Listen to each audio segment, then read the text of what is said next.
Ang kwento ni Tomby. Ang kwentong ito ay hango sa totoong buhay. Mula ito sa isa nating tagapakinig. Karanasan ito ni Noli. Walang eksaktong taon. Probinsya ng Capiz.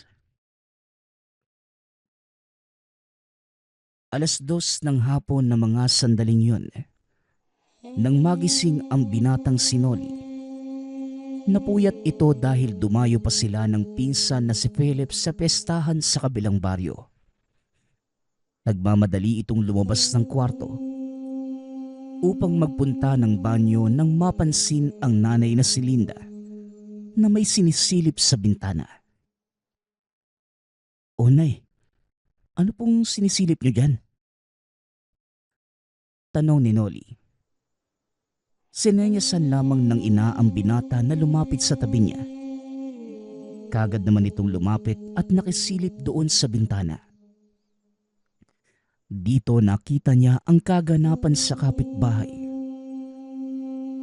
"Nanay, ano po bang merong kinaate niya? Bakit ang dami pong tao sa bahay?" Wala na yata yung lola ni Ninya." "Naku, wala na po si Kadoming. Anong oras daw po namatay?" "Mga 9:00 kanina. Palibhasa kasi tanghali ka na gumigising. Nahuhuli ka na sa balita. Ay nako, ang mga kabataan talaga ngayon." Nay, ginabi na po kami ng uwi ni Philip eh. Ano daw po ba yung kinamatay ni Kadoming? Kahapon lang ng umaga eh. Nakita ko pa yun na bumibili sa tindahan ni Aling Nena. "Atake raw sa puso yung sabi ni Ninya." "Naku, kawawa naman pala si Kadoming." "Abay oo nga eh. Mamaya nga magpunta tayo doon. Makipaglamay na tayo." Pag-uusap ng mag-ina. Nagmamadaling pumunta sa kusina si Linda habang naiwan si Noli na nakatingin pa rin sa kapitbahay. Bahagya itong nalungkot sa sinapit ni Kadoming at ng pamilyang naiwan ito. Lalong-lalo na si Ninya dahil alam ng lahat na mahal nito ang lolo Doming niya. Kinagabihan, nagpunta ang mag-ina kasama ang pinsan nitong si Philip sa lamay. Madami rin ang mga taong bumisita noon. Kaya naman si Nanay Linda na lamang ang pumasok sa loob ng tahanan. Naiwan ang dalawa sa labas. Habang nakatambay, nagkwentuhan muna sila ngunit natigil ito nang may mapansin si Noli. "Philip, tignan mo nga yung lalaking nakatayo sa may halaman. Parang ngayon ko lang nakita yun dito sa atin ah." Wika ni Noli. Nilingon naman ni Philip ang sinasabing lalaki nito. "Ah, ayun ba? Si Mang Melchor yan eh." "Oh, ba't kilala mo? Close kayo?" Madalas siyang bumibili ng tinda na ulam ni Mama. Alam ko nga ang paborito niyang ulam eh. Hulaan mo kung ano." "Ano nga pare?" Di dinuguan." "Oh, parehas pala kami ng paborito no?" "Jesus, aswang kanino?" "Ha? Anong aswang sinasabi mo?" "Wala. Tara na nga sa loob, baka may sopas pa." Pag-uusap ng magpinsan. Hindi pa rin maalis ang tingin ni Noli sa lalaking si Melchor. Kaya naman, itinulak ito ni Philip papunta sa pinto ng bahay. Bandang 12:00 na ng gabi, nang magpasyang umuwi si Noli. Habang palabas sila ng bakuran, muli nilang napansin si Melchor na naroon pa rin sa may halamanan. Ipinagsawalang bahala ito ng magpinsan. Tumuloy na lamang sa pinakamalapit na tindahan sa kanila upang magpagpag.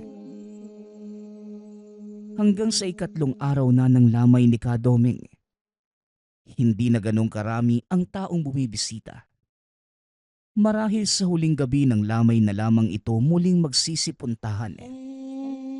At dahil kapitbahay lang ni Noli sina Ninya, palagi silang pumupunta ni Philip doon. Ngunit ng gabing yun, bigo ang dalawa na makabisita. Nagpatulong ang kapatid ni Noli sa isa nitong proyekto. Anong oras na din sila natapos? Kinabukasan, nagising si Noli dahil sa ingay ng mga tao mula sa labas. Dali-dali itong lumabas ng kwarto upang makiusisa sa kung anong rason kung bakit maingay sa labas. Bumungad kagad sa kanya ang kumpol ng mga tao na nasa harapan ng tahanan ni Ninya. Nay, ano pong merong kina Ninya? Tanong nito kay Nanay Linda na kunwari pang nagwawalis sa bakuran nila ng mga tuyong dahon. Lumapit ito kay Noli. Umaktong may ibubulong dito. Nawawala yung katawan ni Kadomeng. Nagulantang si Noli sa sinabi ng ina. Ang kaninang inaantok pang diwa, biglang nagising sa balitang sinabi sa kanya. Paano, Nay? Paano naman nawala yung katawan ni Kadomeng? Hindi naman yun pwedeng maglakad ah. Otomatikong hinampas ng walis tingting ni Nanay Linda ang anak. Abay, puro kakalokohang bata ka. Masamang magbiro sa patay. Aray naman po. Paano naman kasi mawawala yung bangkay, Nay? Aba, malamang may kumuha kaya nga nawala. 3:00 daw na madaling araw nung nawala. Nakatulog ang bantay noong pagising, nakita na lang na puno ng saging ang nasa kabaong. Nangilabot ang buong katawan ni Noli sa kwento ng ina. Sa tanang buhay ngayon lamang nakarinig ng balitang ninakaw na patay. Sino naman po kaya yung magdanakaw ng bangkay ni Kadomeng? Walang may alam pero malakas ang kutob ng mga kapitbahay natin. Naaswang ang kumuha kay Kadomeng. Nanay, hindi naman totoo yung mga balbal eh. Muli itong hinampas ni Nanay Linda. Huwag mo ngang lakasan yung boses mo. Baka nasa tabi-tabi lang yon. Ay nako, si Nanay naman nagpapaniwala sa mga ganun. Tigilan nyo na nga po yung kakabarkada kay Aling Auring. Kung ano-ano na pong nasasagap nyo eh. Nang dahil sa pangyayaring yon, nagkaroon ng malawakang paghahanap. Ilang araw din ang inabot ngunit wala ni isang bakas ng katawan ni Kadomeng na natagpuan sa kahit saang sulok ng baryo. Katulad ng hinala ni Nanay Linda at Aling Auring, ang aswang ang naiisip ng mga tao na pangunahing salarin sa nangyari. Bagamat hindi naniniwala, palagi pa rin namang sumasama sa paghahanap sina Noli at Philip. Napadpad na tayo rito malapit sa panan ng bundok ah. Hanggang ngayon, wala pa rin naman tayong nakikita. Oo nga eh. Ilang araw na din tayo naghahanap. Wala pa rin pag-usad. Patuloy lang sa paglalakad ang dalawa nang may maapaka na matigas na bagay si Noli. Teka, ano to? Pinagmasdan nilang mabuti ang natapakan. Kagad nagkagulo ang dalawa. Nang makumpirmang buto ng tao ang natapakan ni Noli. Pare, yan yata yung buto ni Kadomeng eh. Naku po, natapakan ko pa. Napansin ng mga kasamahan nila mula sa baryo na nagkakagulo ang dalawa. Kaya minabuti ng isa nilang kapitbahay na si Mang Matias na lapitan ang dalawang binata. Ano bang pinagkakaguluhan yun ng dalawa? pagtanong ni Mang Matias. Nilingon ni Noli ang matanda at kagad ipinakita ang buto sa lupa na kanina lamang ay natapakan. Mang Matias, may buto! Wika ni Noli. Kagad namang sumunod ang matanda. Ay siya nga. Buto nga yan ang tao. Mang Matias, hindi kaya kay Mang Doming yung buto na yan? Tinawag naman ng matanda ang mga kasamahan. Ipinakita ang nakitang buto. Hinala ng iilan. Yun na nga ang buto ni Kadoming. Kaya naman kagad silang naghanap sa naglalakihang talahib sa lugar. Nagbabaka sakali na makita pa nila ang ibang parte ng katawan. Maya-maya pa, sumigaw ang isa nilang kasamahan. Natagpuan na nito ang iba pang buto ni Kadoming.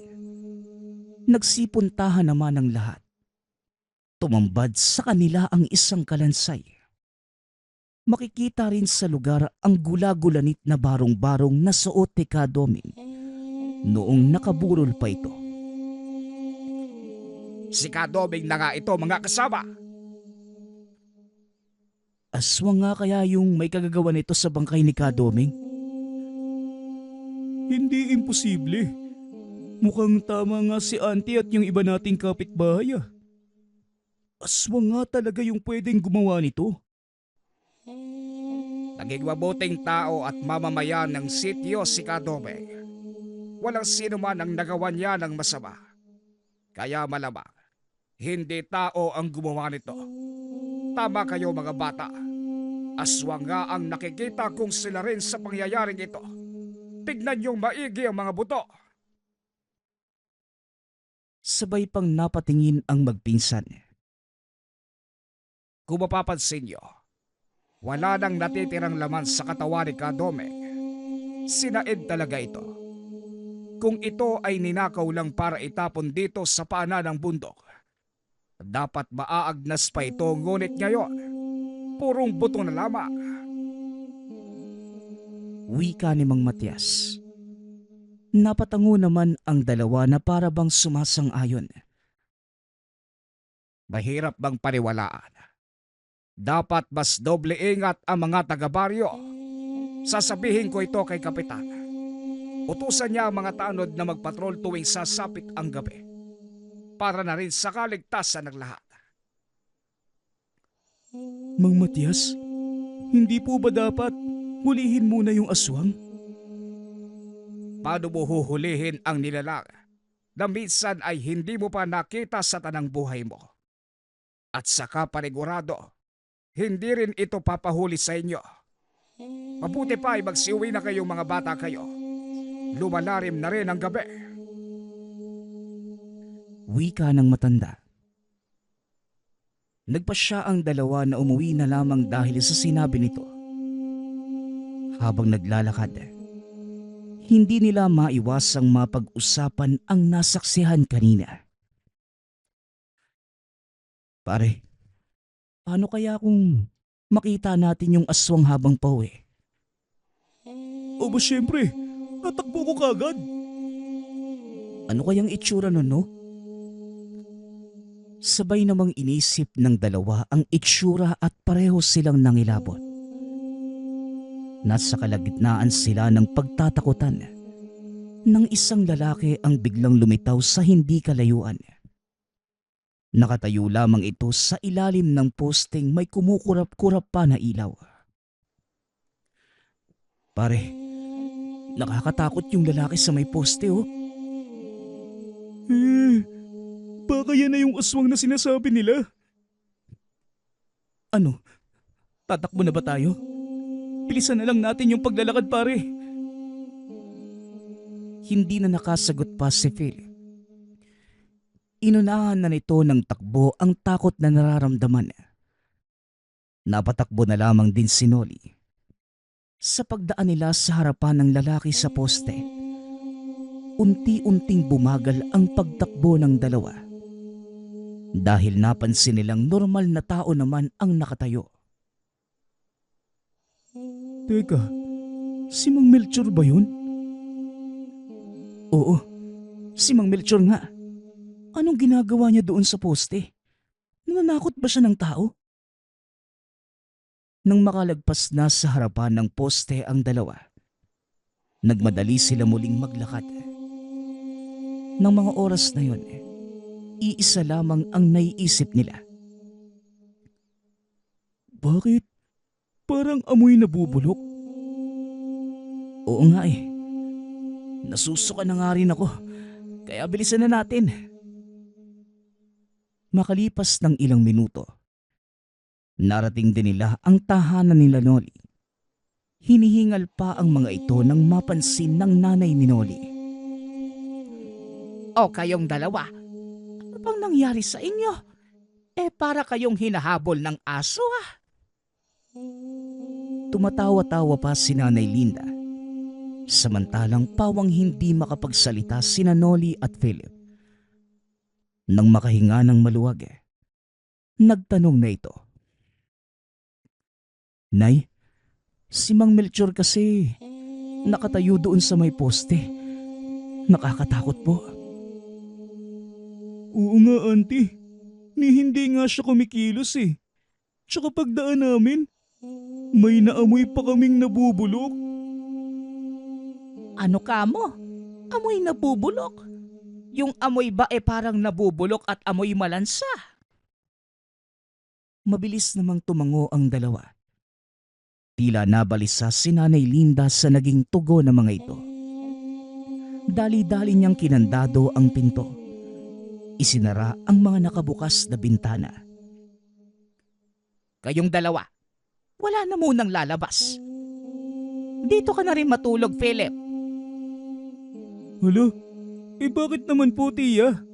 Hindi pa po ako nagpapaalam kay mama. Baka makasalubong niyo pa ulit yung aswang. Kaya mas mabuting nandito lang kayo. Hindi na muling nagsalita pa si Nanay Linda. Naiwan ang dalawang binata sa sala ng tahanan na puno ng katanungan. Hindi nila malaman kung tama ba ang hinala nila na si Mang Melchor ang aswang o talagang natakot lang ang nanay sa sinabi nila. Lumipas pa ang mga araw. Hindi pa rin humuhupa ang bali-balita tungkol sa nangyari sa bangkay ni Kadomeng. Marami ang naging opinyon ng mga tao sa pangyayaring yun. Merong nagsasabi na may lihim na kaaway si Kadomeng. May iba naman na baka sa ipinagbabawal na gamot. Lahat ng chismis na pwedeng kumalat ay nadinig na ng lahat sa baryo. Ngunit dahil nga sa ebidensya at teorya ng mga nag-imbestigang pulis, hindi tao ang may kagagawa nito. Batay sa kalansay na nakuha, pulido ang pagkakasaid ng laman mula sa katawan at tanging buto na lamang talaga ang naiwan. Hanggang ngayon, hindi pa rin makapaniwala ang kapamilya ni Kadomeng sa sinapit ng matanda. Katulad ni Nanay Linda at Aling Auring, naniniwala ang mga ito na isang aswang ang kumuha sa bangkay ng kaanak. Samantalang sina Noli at Philip naman, ilang linggo nang hindi pinapalabas ng ina dahil sa takot na muling makasalubong ang aswang. Ilang linggo ding binabagabag ang isipan ng dalawa sa posibilidad na si Mang Melchor ang aswang. Ngunit wala naman silang sapat na ebidensya upang patunayan ang hinala. Hanggang sa may isang trahedya muling nangyari sa kanilang baryo. Isang bata naman ang nalunod.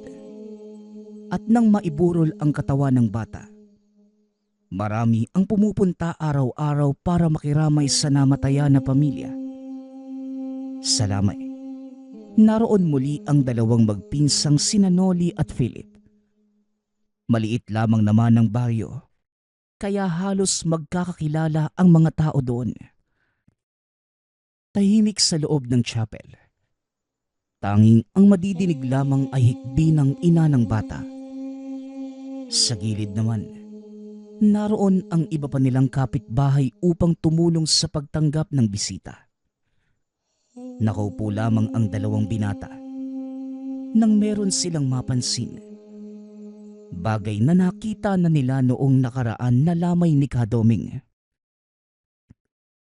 Tignan mo, si Mang Melchor na naman ba yun? Aba, oo nga no.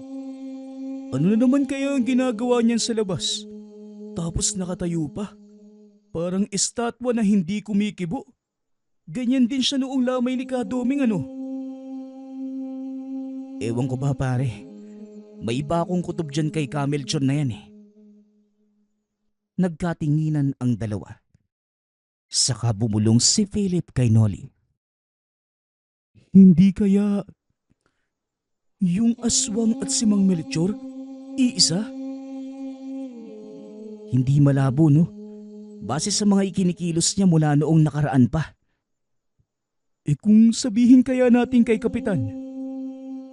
Pero wala naman tayong sapat na ebidensya eh. Di maghanap tayo ng ebidensya. Saan at paano naman tayo makakahanap? Ni hindi nga natin makausap yang si Mang Melchor eh. Pupunta tayo sa bahay niya. Ha? Baliw ka na ba? Di ba delikado yung gagawin natin? Paano kapag nahuli tayo? Hindi yun. Ako nang bahala sa'yo. Pag-uusap ng magpinsan. Marahang tumayo si Philip. Sinundan naman ito kagad ni Nolly. Ngunit sa paglabas nila ng chapel, nakabungguan nila ang taga-baryo rin na si Dante. Pirmi lamang itong nakatayo sa entrada at diretsyong nakatingin sa kabaong ng bata. Pasensya na po kayo, Mang Dante ha. Ngunit hindi ito sumagot kaya naman dumiretso na lamang sa lakad sina Nolly at Philip. Madali silang nagpunta sa kinatatayuan ng maliit na kubo ni Mang Melchor na hindi kalayuan sa may ilog. Pinagtagpi-tagbing yero at plywood lamang ang kubo nito. Kagad na nagtago sa matataas na damo sa gilid ng kubo ang dalawa. Teka, bakit tayo nagtatago? Magtatago muna tayo hanggang sa bumalik na si Mang Melchor dito. Sige.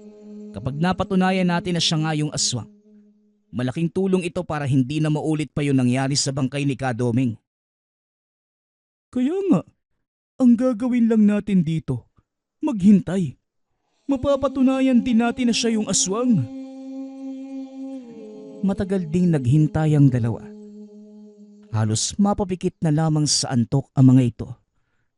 Kinakagat-kagat na rin sila ng mga lamok at kung ano-ano pang insekto sa paligid. Ano ba yan? Puro pantal na yung binti ko sa kagat ng lamok ah. Huwag ka nga maingay. Baka mamaya may makarinig sa'yo.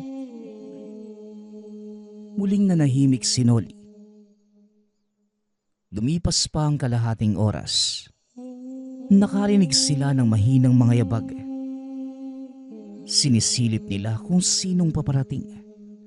Hanggang sa nakita nila si Mang Melchor. Pumasok ito sa loob ng kubo. Ilang minuto lang ay lumabas na ito na may tangan na itak. Gumapang ang takot sa katawan ng dalawa. Sa kabila ng nararamdaman, pinilit nilang kumalma para na rin makahanap pa ng sapat na ebidensya.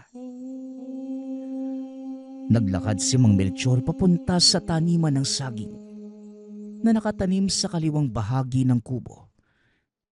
Dito sinimula niyang tabasin ang isang puno ng saging. Pabulong na nag-usap ang magpinsan. Teka, bakit siya nagtatabas ng saging na 12:00 ng gabi? Hindi kaya yan yung ipapalit niya sa katawan ng bata? Nanlaki ang pareho mga mata ng dalawa. Gusto nilang tumakbo na mga sandaling yun. Ngunit hindi pa pwede. Patuloy lamang nilang pinapanood ang ginagawa ng lalaki. Kahit pawang nanginginig na ang mga tuhod ng mga ito. Maya-maya pa, Natapos din ang pagtatabas ni Mang Melchor sa puno. Nakita nilang itinabi na matanda ang puno ng saging sa tabi ng kubo at muling pumasok sa loob. Pagkaraan ng ilang minuto, lumabas ito na may hawak na maliit na bote. Naupo ito sa bangkito at nagsimulang magpahid sa katawan ng kung anong laman ng bote, mula sa mga braso, sa katawan at mga binti. Pare, magpapalit na yata siya ng anyo. Nako, kailangan na nating masabihan yung mga taga-baryo bago pa mahuli yung lahat. Wika ni Noli. Hinintay lamang ng dalawa na muling pumasok ng kubo si Mang Melchor. Saka sila kumaripas ng takbo pabalik ng chapel. Tama nga yung hinala natin. Si Mang Melchor nga yung aswang. Mabuti na lang nakatakas na tayo bago siya magpalit ng anyo. Kung hindi, baka tayo pa'y naging biktima niya. Bilisan mo yung takbo mo. Pare, baka maabutan pa tayo. Nang makarating sa chapel, umagaw ng pansin ng lahat ang kapwa hinihingal pa na sina Noli at Philip. Binigyan sila ng tubig na maiinom ng isa sa mga tao doon. Pinakalma bago tanungin kung ano bang dahilan ng kanilang mga kinikilos. Mga iho, saan ba kayo nanggaling? Nakita po namin yung aswang. Kagad na umagaw ng atensyon ang sinabi ni Noli. Ano ka mo? Nakita niyo yung aswang? Saan niyo ito nakita nang mapuntahan at mahuli na ng mga tanod natin? Si ano po? Si Mang Melchor po. Siya po yung aswang.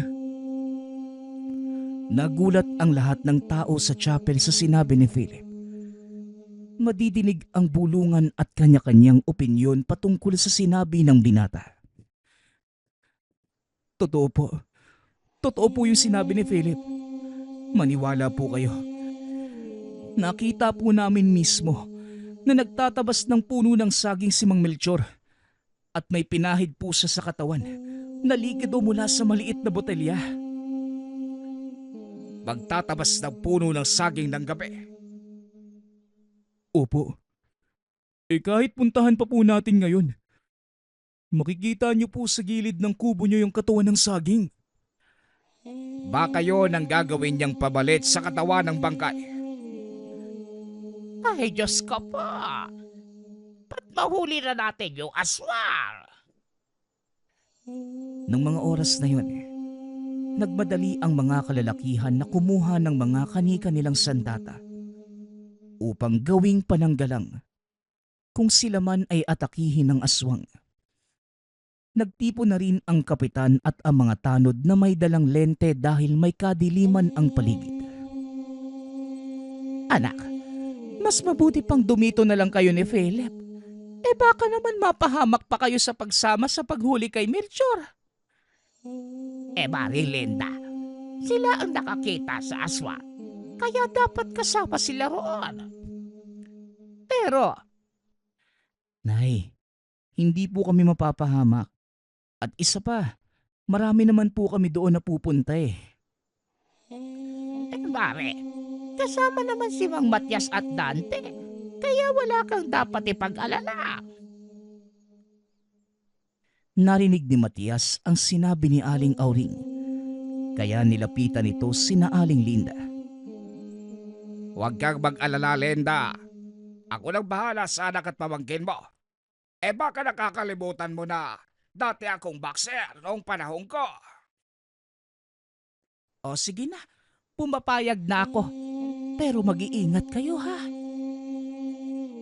Maya-maya pa ay lumakad na ang mga kalalakihan papunta sa bahay ni Mang Melchor. Samantalang naiwan naman ang mga babae na nagsisimula na ring ipagdasal ang planong paghuli sa aswang. Sa tabi ng ilog, sa bahay ni Melchor, naabutan nila sa gilid ng kubo ang sinasabing katawan ng saging na pinutol ni Melchor. Melchor, lumabas ka dyan sa iyong kubo! Nakikisigaw na rin ang iba pa nilang kasamahan, maging ang magpinsan. Hindi naman nagtagal. Lumabas din si Melchor sa kubo. Kita sa mukha nito ang pagtataka. Teka, anong ginagawa niyong lahat dito? Hindi na sumagot pa ang mga kalalakihan. Kagad sinunggaban ang inosenteng si Melchor. Sinubukan pa nitong tumakas ngunit kagad nila itong naigapos gamit ang kanilang lubid na bitbit. Teka, ano bang kasalanan ko? Bakit niyo ko ginagapos? Hindi ka na makakapaminsala pa dito sa ating baryo. Pagbabayaran mo ang ginawa mo sa bangkay ni Doming. Teka, ano bang sinasabi ninyo? Huwag ka nang magmaang-maangan eh. Hindi mo na kami maluloko. Alam na namin na ikaw ang aswang na umaatake dito sa ating baryo. Bilang kapitan ng lugar na ito, hindi ko hahayaan na may iba pang maging biktima. Wika ng kapitan. Hindi makapaniwala si Melchor sa mga nangyayari. Hindi na ito nagtangkapang tumakas. Alam niyang wala siyang laban sa bilang na mga kalalakihang dumakip sa kanya. Nagkakamali ho kayo. Hindi ho ako ang aswang na tinutukoy nyo. Hindi ako yun. Isa lamang akong hamak na mamamayan dito sa baryo natin. Huwag naman kayong ganyan sa akin. May mga taong nakakita sa ginagawa mo, kaya hindi mo na yun pwedeng itanggi pa. Tama. Dapat mo itong pagbayaran. Melchor, magpasalamat ka at wala kaming balak na batayin ka sa kabila ng mga ginawa mo sa ating baryo. Maniwala ho kayo sa akin. Kahit patayin niyo ho ako ngayon, hindi mawawala yung aswang sa baryo na ito. Huwag ka nang marami pang satsat pa, Melchor. Kinaladkad ng mga tanod ang nakagapos na binata. Nakasunod dito ang iba pang kalalakihan na nagdanais ng sakta ng sinasabing aswang. Bago sila magpunta sa kubo ni Melchor, napagkasunduan ng mga taga-baryong hindi patayin ang madadakip na aswang. Bagkus, plano nila itong ikulong sa isang malaking hawla at ipresenta sa media upang mapatunayan ang dati ay kwentong bayan lamang na nilalang. Nang makarating sa tanggapan ng baryo, kagad ikinulong sa hawla na gawa sa metal si Melchor. Sinigurado nilang lagyan ng maraming kandado at tanikala ang hawla para hindi ito makatakas. Yan, diyan ka na babagay. Tignan natin kung makatakas ka pa sa mga kamay namin. Sinubukan pang yugyugin ni Melchor ang hawla. Ngunit dahil yari ito sa metal, hindi niya ito kayang lusutan. O bakit hindi ka pa magpalit ng anyo para makatakas dyan? Nasaan na yung nakakatakot mong itsura? Ilabas mo yung pakpak mo, pati yung dila mong mahaba. Pang-asar pa ng kapitan kay Melchor. Naluluha na dahil sa mga sinapit. Sa hindi kalayuan, naroon ang magpinsan. Nakatanaw sa hawla na pinagkulungan kay Melchor. Bagamat alam nila na ito ang aswang ay hindi nila maiwasan na maawa sa sitwasyon ng lalaki. Pare, tama ba yung ginawa natin? Naawa ko kay Mang Melchor. Pero siya naman talaga yung aswang na namiminsala sa baryo natin no? Di ba hindi dapat ako naawa? Ako din pare. Naawa rin ako sa kanya pero mas nakakaawa kasi yung nangyari sa bangkay ni Kadoming. Yun na lang din yung iniisip ko para matigil yung pangungonsensya sa utak ko. Kung sa bagay, gayon na nahuli na siya. Wala na tayong dapat pang ikabahala. Hindi na rin kinakailangan ng bawat kalalakihan dito sa atin na sumama sa pagraronda ng mga tanod sa gabi. Makakagala na ulit tayo, no? Di na tayo papagalitan ni nanay. Ay oo nga no. Si Tia Linda kasi masyadong OA kapag natatakot.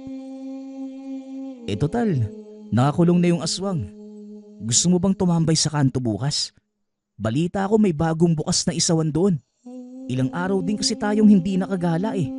Kaya ngayon ko lang din nalaman na may bago palang kainan doon. O sige ba? Ayos yan. Nagkakasiyahan pa ang dalawa nang lisanin ang tanggapan ng baryo. Masaya ang magpinsan. Sa wakas ay makakagala na silang muli tuwing gabi. Nang walang pangamba na baka may isang aswang na dumagit sa kanila habang naglalakad. Kasabay ng kanilang paglisan ang pagtulo ng luha ni Melchor habang nakadungaw ang dalawang pares ng kamay nito sa hawla. Hanggang sa 3 araw na ang lumipas. Huling gabi na ng burol ng batang si Roy.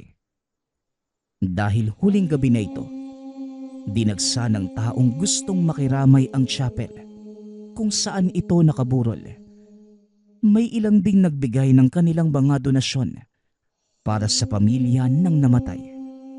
Naroon din si Nanay Linda upang tumulong at mag-asikaso sa mga bisita. Bilang tulong na lang din nila sa kanilang kumaring si Celia. Ay nako, bakit ang kalat naman dito? Itong mga batang ito, takbuhan pa ng takbuhan. Hindi ba napapagod ang mga yan? Wika ni Nanay Linda. Mga bata yang mga yan. Hayaan mo na, Linda. Linisin na lang natin at bumalik na tayo sa loob. Dahil magluluto pa tayo ng sopas. Ano pa nga bang magagawa ko? Oo, mga bata magdahan-dahan lang kayo sa pagtakbo. Nang matapos linisin ang mga kalat, nagmamadaling pumasok sa loob ng chapel ang dalawa, habang naiwan namang naglalaro pa rin sa labas ang mga bata. Le, ikaw ang taya. Habulin mo ko kung kaya mo. Uy, undoyo-doyo mo naman eh. Susumbong kita kay mama. Hindi magsumbong ka. Isumbong mo kung kaya mo kong tayain. Muling naghabulan ang mga bata. Ngunit dahil sa kanilang paglalaro, aksidente nitong natabig ang nakabaligtad na walis tingting sa labas ng chapel. Nakita ng bata ang walis tingting sa lupa. Kaya kinuha niya ito at ginamit na pangtaya sa kanilang larong taya-tayaan. Bit-bit ang isang supot ng isaw. Masayang naglalakad sa kalagitnaan ng maliwanag na gabi ang magpinsan. Galing na naman sila sa isawan mula sa kabilang kanto. Nagustuhan nila ang lasa at timpla ng sausawan doon. Kaya palagi nila itong binabalik-balikan. Sulit tong nabili natin, oh. Pero busog na ako. Ipapasalubong ko na lang to kay nanay. Nasa chapel pa si Auntie Linda ngayon, di ba? Gusto mo, idaan na natin yan bago pa pumunta sa computer shop? Ay oo nga pala, no? Wala nga palang tao sa bahay ngayon.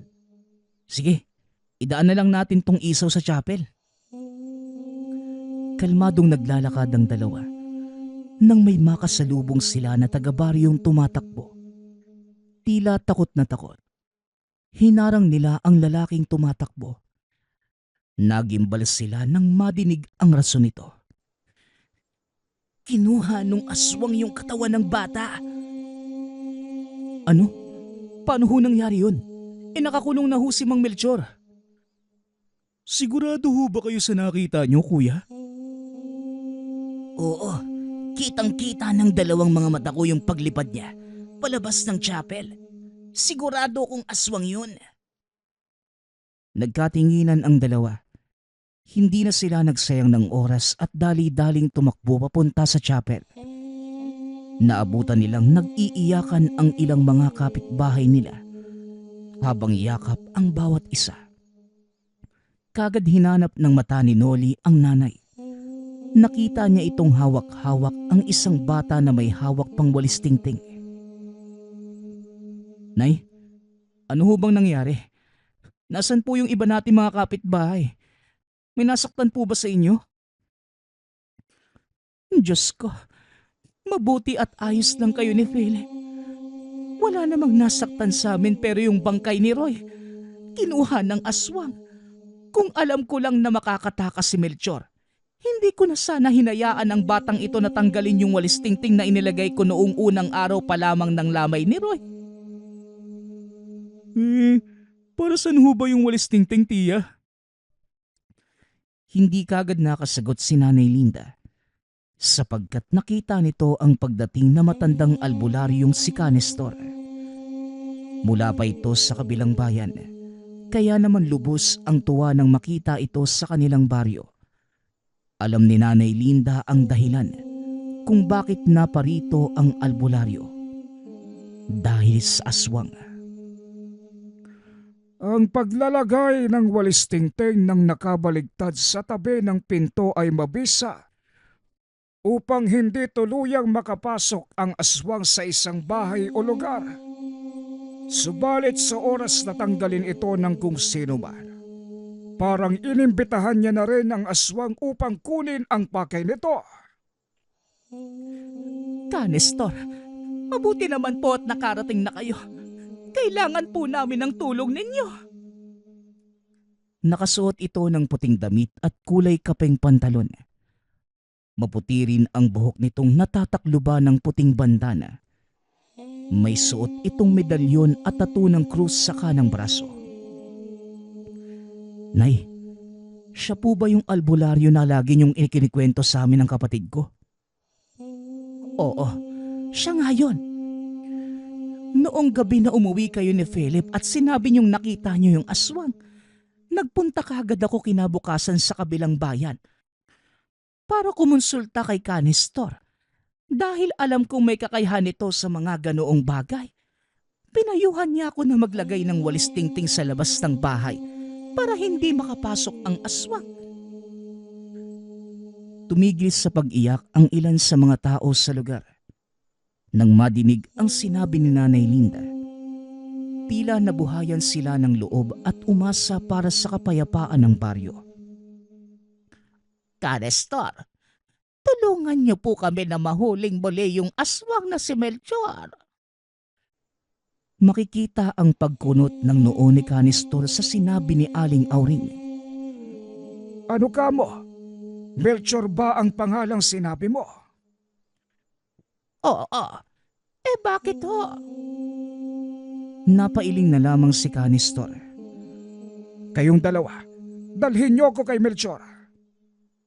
Sabay turo kina Philip at Noli na ngayoy walang alam sa nangyayari. Pero hindi po namin alam kung nasan po ngayon si Mang Melchor.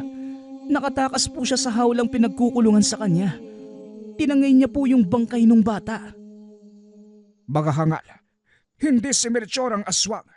Bali ang taong ikinulong niyo. Pero nakita po namin... Huwag na kayong magpaliwanag dahil nangyari na. Ang importante ngayon ay madala niyo ko kay Melchor. Noli, kung hindi si Mang Melchor yung aswang, sigurado kong nakakulong pa rin siya sa tanggapan ng baryo. Ay Diyos ko, magmadali na kayo. Puntahan niyo si Melchor. Tara na, masyado nang marami ang nasasayang na oras. Maaari pa nating maibalik dito ang bangkay ng bata. Kagad na kumilos sina Noli at Philip upang ituro ang daan sa albularyo. Nakasunod din ang ilan sa mga taga-baryo upang mag-usisa sa mga susunod na mangyayari. Nang makarating sa tanggapan, sinalubong kagad sila ng sekretarya ng kapitan. Itinuro nito ang hawla at nagulat sila sa kanilang nadatnan. Totoo nga, nakakulong pa rin si Mang Melchor. Hindi nga siya yung aswang. Naku, Noli, nagkamali tayo. Tuluyan nilang nilapitan si Melchor na nakaupo lamang sa sulok ng hawla. Napansin itong may mga taong papalapit sa kanya, kaya kagad itong lumapit. makikita pa ang pagtulo ng luha sa mga mata. Pakiusap. Pakawalan niyo na ako rito. Wala naman akong ginagawang masama eh. Hindi ako ang kumuha ng bangkay ni Doming. Matalik kong kaibigan si Doming. Hinding-hindi ko yung gagawin sa kanya. Kung ganun, bakit po kayo nakatayo lang sa labas ng bakuran noong gabi ng burol ni Kadoming? Pati na rin po sa burol ng batang si Roy. Nakita rin po namin kayo. Nagtatabas po kayo ng puno ng saging.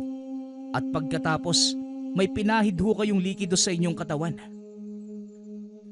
Natatakot ako noon. Natatakot akong mapatunayan na wala na si Doming. Kaya hanggat maaari, hindi ako sumilip sa kabaong niya o kahit pumasok man lang sa loob ng bahay nila. Tulad ng kay Doming, malapit din sa akin ang batang si Roy. Palagi niya akong binabati tuwing makikita niya ako.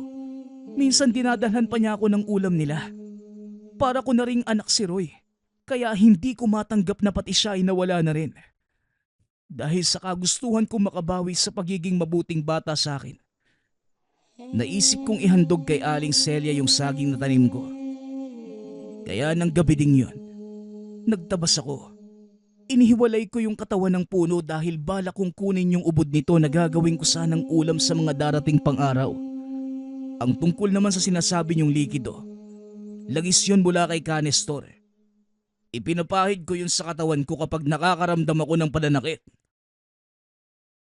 Napabuntong hininga na lamang si Canestor. Habang ang dalawang binata naman, nagsisisi sa lahat ng ginawa nilang pambibintang kay Melchor. Mag-isa na lang ho ko sa buhay. Wala na ho kong pamilya. Katulad din ang sinapit ko rito sa baryo. Napagbintangan din ho sila.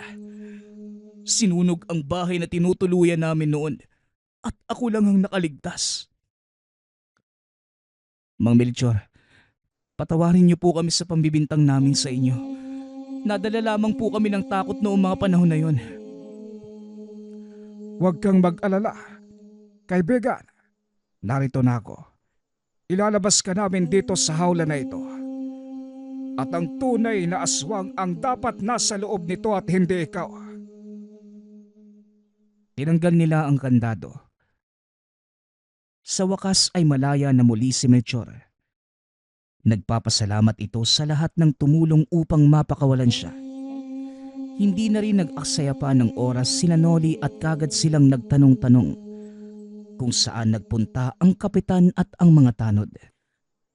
Siguradong sinunda ng mga ito ang aswang upang bawiin ang kinuhang bangkay. Malakas ang kutob kong nasa malapit lang ang aswang na yon. Naaamoy ko ang masansang niyang amoy. Ako rin ho. Parang may naaamoy din akong amoy bulok at malansa. Iginala ang mga mata sa paligid. Tila nagmamasid sa kung anumang madidinig na kilo sa tabi-tabi. Maya-maya pa, nakarating na sila sa paanan ng bundok. Baka naroon sa lugar kung saan natin nakita yung kalansay ni Mang Doming. Hindi pa man di nakakarating. Tanaw na nila ang kumpol na mga tao mula sa baryo na naghahalughog sa matataas na damo. Bagamat may naaamoy silang mabaho ay patuloy pa rin sila sa paghahanap. Nasaan na kaya yun? Napahinto sa ilalim ng isang mataas na puno si Philip. Inayos ang tsinelas na suot dahil napigtas na yata ito sa kakatakbo. Habang inaayos at pasipol-sipol pa ito hanggang sa isang malamig na likido ang tumulo sa ulo. Ano to? Nakakadiri naman! Kinapa ang likod. Napansin nito na parang kulay ng dugo na may halong laway ang nakapa. Dahan-dahan itong tumingala. Ganun na lamang ang takot nang makita ang aswang na nasa itaas ng puno. Nilalantakan ang hawak na bangkay. Aswang! Sa ginawang pagsigaw ni Philip, Naalerto ang aswang. Dinuraan niya ng maraming likido ang sumisigaw na binata. Saka nagpalipat-lipat ng puno upang tumakas. "Bilisan niyo! Huwag niyo siyang hahayaang makalayo rito!" Tinugis ng mga tao ang aswang. Samantalang naghahanda naman si Canestor upang sagupain ito. Gamit ang dala nitong langis na nagtataglay na banal na panalangin at kapangyarihan ng gabay. Nagpunta papuntang bundok ang aswang kaya naman napahinto ang ilan sa kanilang mga kasamahan. Dahil hindi nila alam ang ruta sa pasikot-sikot doon. "Mas mabuti pa kung maghiwa-hiwalay tayo at bubuo ng pangkat upang mas mapabilis nating mahanap ang kinaroroonan nito. Sundan niyo lamang ang mabahong amoy at siguradong malapit lamang yun." Sigaw ng kapitan. Saka sila umakyat ng bundok nang walang kasiguraduhan. "Canestor, hindi po ba tayo susunod sa kanila?" Hindi tayo susunod. Mananatili lamang tayo rito hanggang sa makita na ng gabay ko ang eksaktong kinaroroonan ng aswang. Kayong dalawa, Napatingin ito sa magpinsan. Naaligagas sa pagtanggal ng likidong kumapit sa katawan ni Philip. hoy kayong dalawa, kumuha kayo ng mga bagay na maaaring lumika ng malakas na ingay. Kahit ano, kaldero, drum, kahit ano basta malakas ang tunog. Takot ang aswang sa malakas na ingay at liwanag. Pwede rin ang apoy ngunit hindi yun sasapat para mahuli ito. Kaya magbadali na kayong dalawa at kunin ang mga kailangan natin. Nataranta ang magpinsan sa utos ni Canestor. Kahit may natitira pang likido sa katawan, hindi niya yon pinansin pa at tumakbo pabalik sa nayon. Dumiretso sila sa tahanan ni Noli. Kumuha ng kaldero at patpat mula sa hangiran ng nanay Linda niya. Dinala na rin ng binata ang torotot na gamit ng kapatid noong bagong taon. Dala ang mga kagamitan. Pinilit ng dalawa na tumakbo ng mabilis sa abot ng makakaya. Habang papunta sa paanan ng bundok, may ilang kapitbahay nila ang may mga dala ring pangpaingay. Marahil sinabihan din sila ni Canestor na kumuha. Nakabalik kagad sila dala ang mga ibinili ng matanda. Inihanay nila ang mga kagamitan. Nagsimula ng mag-ingay sa ilalim ng maliwanag na buwan. Sari-sari na ang mga nadidinig na ingay ng mga tao. Pati na rin ang kagubatan ay nagambala na. Sige pa, sige pa, lakasan niyo pa ang pag-iingay. Maya-maya ay lalabas na din ang aswang na yan. Sigaw ni Canestor. Hindi man nadidinig ang boses nito dahil natabunan na ng ingay na ginagawa nila. Patuloy pa rin ito sa pagsigaw. Hanggang sa hindi nagtagal, may isang lalaking sumigaw. "Ayun! Ayun na yung aswang!" Sigaw ng kasamahan nilang lalaki. Sabay turo sa bumubulusok na aswang papunta sa gawin nila. Magsigaw ko kayong lahat mga kasama. Sumugod na ang aswang. Hindi man nakikita ang ekspresyon. Siguradong galit na galit ito. Paikot-ikot ito sa ere na para bang ibong nagwawala. Ihanda nyo na ang lambat. Kapag bumaba ang lipad, ihagis nyo kagad yung lambat. Hindi na yan pwedeng makatakas pa sa atin. Mahigit 5 minuto din ang tinagal ng matataas na paglipad nito sa ere. Bago muling bumulusok pa ibaba. Nagkaroon ng pagkakataon ang mga taga-baryong ihagis ang lambat sa aswang. Pumulupot ito sa katawan at pakpak ng nilalang. Kaya naman kagad itong bumagsak sa lupa. Gamit ang mahabang kuko, sinubukan itong tumakas sa pamamagitan ng paglaslas sa lambat. Inaasahan ng mga taga-baryo na ito ang gagawin ng aswang. Napaghandaan nila ang magiging kilos. Inilabas nila ang mga kadena na ginamit noon sa hawla na pinagkulungan kay Melchor. Itinali nila ang mga paa, kamay, maging ang leeg nito. Siguradong wala na itong takas. Igulong kagad yan sa hawla. Hindi na yan pwedeng makatakas. Pinagtulungan ng mga kalalakihang maisakay ito sa kolong-kolong na pagmamay-ari ng isa sa taga-baryo. Nang maisakay ay kagad na lumarga ang kolong-kolong dala ang aswang na mukhang wala ng pag-asang makawala pa sa kamay ng mga taga-baryo. Tapos na ho ba talaga? Ang daming nangyari. Halos mapaihina ako sa shirts ko kanina eh. Mabuti na lang napigilan ko pa. Nagkakamali ka. Hindi pa tapos, bata. Hindi pa po tapos. Nahuli na po yung aswang, di ba? Pwede po bang maligo muna? Amoy patay na daga na yung buong katawan ko eh. Naiiyak na reklamo ni Philip. Ngunit hindi ito pinansin ni Canistor. Bagkus ay lumakad ito papunta sa loob ng kagubatan. Canistor, saan po kayo pupunta? Dito po yung daan pabalik sa nayon. Sabay turo sa patag na lupa sa kaliwa. Hindi sila nilingon ni Canistor na parang walang nadidinig. Napakamot na lamang sa ulo ang dalawang binata. Tara na mga bata. Baka hindi natin maabutan si Nestor. Mahirap maligaw sa kagubatan ng ganitong oras. Matyas, sumama ka na rin sa amin. Wika ni Melchor.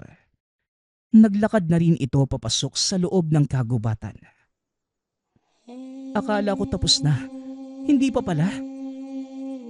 Pag uwi natin, magbababad talaga ako ng sangkatutak na sabon ni Mama. Habang tahimik lamang na sumusunod si Melchor, wala namang humpay ang pagrereklamo ng dalawang binata. Kulang na lamang ay patitunog ng mga kuligdig ay pansinin nila.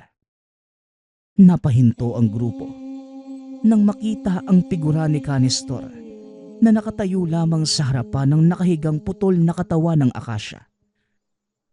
Nang mas lumapit pa ang grupo sa bagay na nasa ibabaw, naging malinaw sa kanila.